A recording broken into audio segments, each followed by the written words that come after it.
All right, so when I say the word hacker, what's the first thing that pops into your head? Is it some shadowy figure in a hoodie, right, in a dark room with green text just cascading down the screen? Well, we're going to peel back that Hollywood myth and show you what it really looks like. We're going to walk through the super methodical, super patient, and honestly, pretty brilliant process of a real professional penetration test. And this quote, this really gets to the heart of it all. See, ethical hacking isn't just about breaking stuff for kicks. No, it's a defensive strategy. It's about finding the weak spots in your own defenses before the actual bad guys do. Think of it as the ultimate stress test for your security. Yeah, there's a massive gap between what you see in the movies and what happens in real life. Hollywood gives us these super flashy, high-speed attacks. I mean, you've seen the movies. The reality is, well, it's a lot less glamorous. It's tons of careful research, it's staring at a command line, and it requires a whole lot of patience. The goal isn't some crazy 3D animation, it's getting a simple, quiet command prompt on a target's computer. So how do the pros actually pull this off? Well, it's not random. They follow a really strict playbook, and you can kind of picture it like an upside-down triangle. You start out super broad, just soaking up all the information you can possibly find. Then with each step, you get more and more focused, narrowing things down until you find that one specific, tiny crack you can exploit. It's all about going from wide to narrow. This whole playbook, it really boils down to 4 main phases, and we're going to walk through all of them together. First up is reconnaissance. That's the intel gathering. Next is scanning, where we start actively poking around. Then comes the main event, exploitation. That's getting in. And finally, post-exploitation, which is all about what we do once we're on the inside. All right, let's kick off phase 1. Imagine this. You've just been handed your target. Your first job? It's not to go in guns blazing, not at all. It's to be a ghost. You watch, you learn, and you stay in the shadows. This is digital reconnaissance, and the name of the game is to be completely invisible. And the key word here is passive. This is basically a digital stakeout. You are not touching the target systems. Not one single packet is sent their way.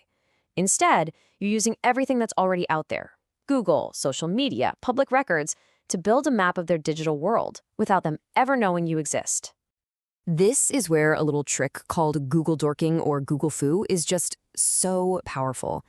Hackers use these special search commands to make Google find stuff that's not supposed to be public. A search like this one, for example, is telling Google, hey, only look at this specific website and show me any pages that have index of in the title. And bam, sometimes you find a whole directory of files just sitting there, completely unprotected. And of course, it's not just Google. The pros have a whole automated toolkit for this. You've got tools like the Harvester that automatically hoover up employee emails and subdomains from search engines. You run a Whois search to see who registered the website. You use Netcraft to figure out what kind of web server they're running. Every little piece of data is another breadcrumb leading you to the next step. Okay, on to phase 2. Now the game changes. We've been lurking in the shadows, but now we're going to step out and start, well, gently rattling the doorknobs. We've got our list of IPs and domains from phase 1. Now it's time to go from passive to active. We're going to start systematically checking all the digital doors and windows we can find. So what do I mean by a door? I'm talking about a port. Just think of any computer or server like a big building. It's got thousands of doors. Port 80 is usually the front door for website traffic. Port 21 might be the loading dock for file transfers. Our job is to walk around this building and check every single one of those numbered doors to see if it's open, closed, or maybe even unlocked. But here's the thing. Just knocking on these doors can be really loud and obvious. A normal scan, it's like making a proper phone call. You dial, they pick up, you say hello, you have a chat, that whole conversation gets logged. A stealth scan, though, that's more like a prank call. You dial the number, you hear them say hello, and you slam the phone down. The connection was never fully made, which makes it way, way sneakier. And the absolute king of tools for this job is Nmap. It's like the Swiss Army knife of network scanning. With just a few simple commands, you can do so much. You can see what ports are open, sure, but you can also figure out the exact version of the software running on that port and even get a pretty solid guess at the computer's operating system. This kind of info, it's absolute gold. All right, this is it. This is the moment everybody thinks of when they imagine hacking. Phase 3, the breach. All that quiet research, all that careful scanning, it's all led us right here, to a single, promising weakness.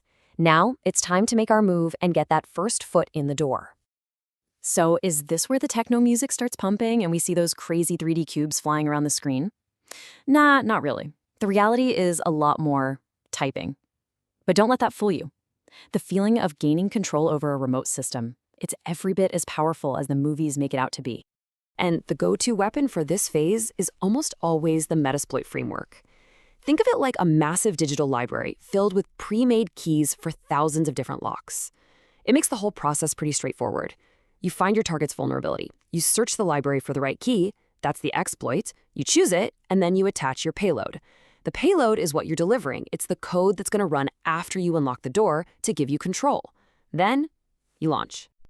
But hold on, getting in is just the beginning. It's really only half the battle. Okay, you're past the front door, but now you're inside enemy territory. This next phase, post-exploitation, is all about what you do next. How do you secure your position, move deeper inside, and make sure you can get back in later? This is where the real work begins. Once you're inside, you've got 3 main goals. First, escalate your privileges. You want to go from a regular user to a full-blown administrator. Second, move laterally. That means hopping from the machine you're on to other machines on the same network. And third, cover your tracks. You want to be a ghost. And to do all that, you often use Metasploit's most powerful payload, MeterPreter. I love this analogy. If the exploit was the missile that got you there, MeterPreter is the warhead. It's this incredibly advanced tool that does something amazing. It runs completely in the computer's RAM, its memory. It never writes anything to the hard drive. And because of that, it's almost invisible to most standard antivirus software. It's the ultimate hacker's multi-tool. And with the MeterPreter shell, wow, the power you have is just incredible. With a single command, you can dump all the password hashes straight out of the system's memory. You can take a screenshot of what the user is looking at right now. You can even start a keylogger that records every single thing they type. It's total control. And that hash dump command is huge.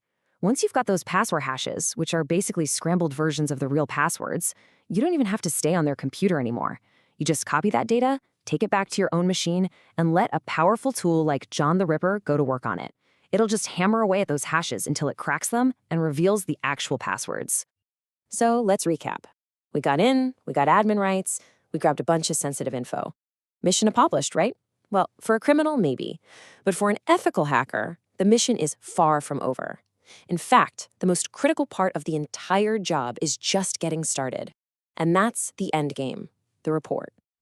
And this right here, this is the single biggest difference between a white hat and a black hat. The real point of the exercise was never just to break in.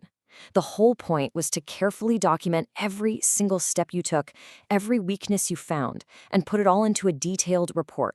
A report that hands the company a blueprint for how to fix their security. You know, it surprises a lot of people to hear this, but the actual hacking part, that might only be 20 or 30% of the job. The vast majority of the time on a professional pen test is spent analyzing what you found, documenting it, and writing that final detailed report. That's where the real value is. That's what the client is paying for. So we've just walked through this whole methodical process, seeing the world through an attacker's eyes. It makes you think, right? If a patient, ethical hacker can follow these steps and find a way in, what sort of digital breadcrumbs are you leaving behind for someone out there who doesn't play by the rules?